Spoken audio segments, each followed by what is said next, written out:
નમસ્કાર સર. આજ રોજ હું પદુભા અનુભા જાડેજા ધ્રોલ તાલુકા સગાડિયા ગામના સરપંચ બોલું છું.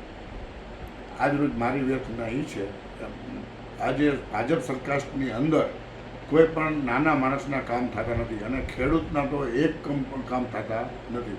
કપાસના ભાવ ક્યાં છે, દવાના ભાવ ક્યાં છે, ખાતરના ભાવ ક્યાં ગયા, એની સામે કપાસનો ભાવ વધવો છે ને. અને પણ મંડળીમાં પણ લોકો ભરવા જાય છે, નાની નાની મંડળીની વાત કરું છું, એમાં પણ લોકોને ડબલ વ્યાજ ભરવું પડે છે. અને અભણ ખેડૂત હોય છે, એને તારીખની ખબર હોતી નથી અને તારીખ ખેડૂત બિચારો ભૂલી જાય છે. અને પછી સરકાર એવું કહે છે કે તમારી તારીખ વહી ગઈ એટલે તમને વ્યાજ નહીં મળે.